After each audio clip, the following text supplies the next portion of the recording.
ለሙሐመድ ቃል ስጋ ሆነ ደካማነት ነው። ስለኛ ስለ ሰዎች ካሳ እኛን ለማዳን ከወደቅንበት ሊያነሳን ከሰማይ መውረዱ ደካማነት ነው። በእባብ ላይ አድሮ ላሳታት ሰይጣን በሰው ላይ አድሮ እኛን ማዳኑ ደካማነት ነው። ክርስቶስ እኛን መምሰሉ ስለኛ መሰቀሉ ደካማነት ነው። በእርሱ ቁስል እኛ መዳናችን በቁጣ ሲይዙት በፍቅር መከተሉ ደካማነት ነው። ፍቅር ሰሃቦ ለወልድ ኃያል እመንበሩ ወአብጽኦ እስከ ለሞት ፍቅር ወልድን ከዙፋኑ ሳበው እስከ ሞትም አደረሰው ለሙሐመድ ደካማነት ነው። ለሙሐመድ መግደል ጥንካሬ ነው። ኡሚርቱ አኑ ካቲል አናስ ሐታ የሻዱ ላ ኢላሃ ኢላላህ ሰዎች ከአላህ ሌላ አምላክ የለም ብለው እስኪያምኑ ድረስ እስኪቀበሉ ድረስ መዋጋት ጥንካሬ ነው። በ8 ዓመት 64 ጦርነትን አድርጎ 40,000 ሰዎችን በጉልበት ማስለም ጥንካሬ ነው። እምነታቸውን የተዉትን መግደል ጥንካሬ ነው። ዓለምን በሰይፍ መቀየር ጥንካሬ ነው። ሙስሊሞች ሆይ ከዚህ ነፃ የሚያወጣችሁ ቃል ብቻ ነው። አካላዊ ቃል ኢየሱስ ክርስቶስ ዓለምን የሚቀይር መሆኑን መረዳት ነው ነፃ የሚያወጣችሁ። አንፈርድባችሁም። የሃይማኖታችሁ መጀመሪያ ተጠቂ ሰለባዎች ናችሁ። ወንጀለኞች ወይም አሸባሪዎች አይደላችሁም። ብዙዎችን የቀየራችሁ ሃይማኖታችሁ ነው። የለወጣችሁና ሰባዊነታችሁን የቀየረው ሃይማኖታችሁ ነው። ወንድሜ ሆይ አንተ ሰው ነክ አስተምሮ አይደለክም። በዕለተ ዓርብ በእግዚአብሔር አምሳል የተፈጠርክ ሰው ነክ። አስተምሮቱን ስነቅፍ እየሰደብኩ አይደለም። ኃጢአትና ኃጢአተኛ ይለያያል። ክርስቶስ ኃጢአትን እንጂ እኛን ኃጢአተኛ አይጠላም። ከኃጢአት ባርነት ነው ሊያወጣን የመጣው። አይኤስ ቦኮ ሃራም አልሸባብ ኃጢአትን ከሙሐመድ አዩና አደነቁ። አደንቀውም ተመኙትና ሰሩትና ደገሙትና ለመዱትና ጠባያቸው አደረጉት። ጠባያቸው ካደረጉት በኋላ አለቃላቸው። አለቅ ሲላቸው ልባቸው ደነደነ። ልባቸው ከደነደነ በኋላ ማንንም አይሰሙም። ያለ ርህራሄ ይገላሉ። እስልምናን ጠበቅ አድርገህ ስትይዘው ስታከረው መጨረሻው ነው። Islam, my brothers and sisters, means one thing and one thing only. Islam does not mean peace. Many Muslims today tell you, brother, Islam means peace. And I understand it comes with a good heart and a good intention.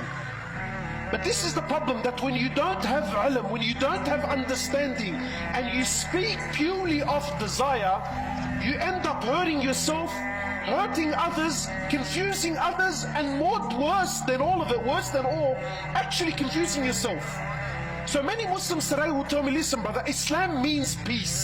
And we say this with a big smile on our faces, especially when we're around non-Muslims. You know, when you're around non-Muslims, things can actually gets a bit heated sometimes, you know, it gets a bit tense. So many Muslims will tell you that, brother, Islam means peace, thinking this is appealing to people. Whereas in reality, Islam does not mean peace.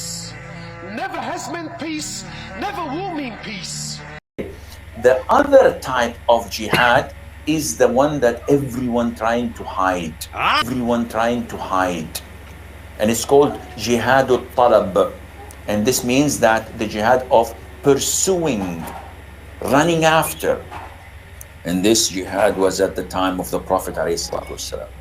ተምሳሌታችን ነብዩ መሐመድ ሰለላሁ ዐለይሂ ወሰለም ናቸው። ተምሳሌታችን ነብዩ መሐመድ ሰለላሁ ዐለይሂ ወሰለም ናቸው። But this jihad cannot be accomplished, cannot take place unless the state of the Muslims is strong. If you don't have a strong Muslim country, who can they pursue or attack? No, stay where you are.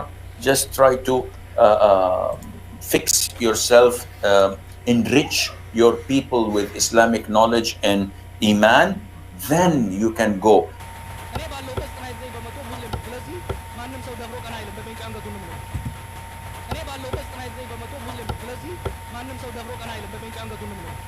When Muslims go and conquer the adjacent country, what do? We kill them all? No. The Prophet says, the first thing you do is call them to Islam. If they accept it, leave them. Khalas, they're Muslims. We go. We don't want your country. We don't want your land. We don't want your wealth. Allah obliged upon you to pay taxation, jizya. Stay kafir as you wish, no problem. But you have to give us a percentage so that we take jizya. And in return, when enemy comes and attack your country, you don't fight. We Muslims protect you. Subhanallah, for this little money, Yes. And you enjoy sitting in your homes and in your country. And Wow, such a good deal. Normally. But the rule is for Sharia. You live your life, you marry, you have children, you enjoy your life, but publicly, Islam rules. If they refuse, then we have to fight. If they refuse, then we fight you. We agree, that is the rule. Capture you, you become our slaves, and we take your land, and you take where, because you refuse, I give you two good options. Two good options. I give you two good options. This is the strength of Islam. But Allah said, don't greet the Jews and the Christians before they greet you. And when you meet any of them on the roads, force them to go on the narrow side of it. And Imam Maliki said the same thing as well. In fact, Umar ibn Khattab, who Rasulullah sallallahu alaihi wasallam, he said that if there was to be another Nabi after me, it would be Umar ibn Khattab in his own charter, not charter of United Nations, in his charter with the people of Sham, with those Christians of Sham, in his charter was Kafir and Muslim, they're not allowed to wear the same clothes as one another. If the Muslim, he comes out on the day of Eid and he sees Kafir with nice clothes, the Kafir has to take his clothes off and give it to the Muslims.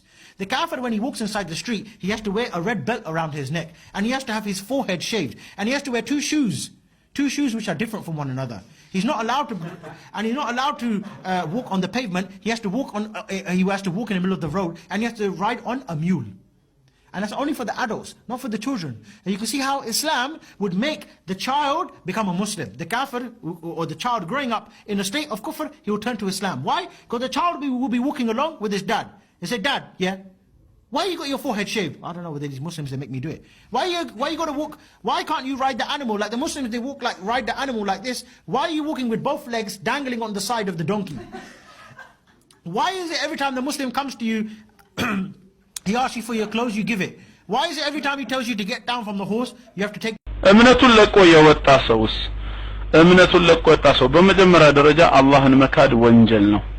አላህን መካድ ወንጀል ነው። ከወንጀልም ሁሉ የመጨረሻው ጣራ የነካው ትልቁ ወንጀል አንዱንና እውነተኛውን አምላክ አላህን ክዶ መገኘት ነው። ሰው ፈጣሪን ለመካድ፣ ሰው በፈጣሪ ላይ ለመወንጀል መብት አልተሰጠውም።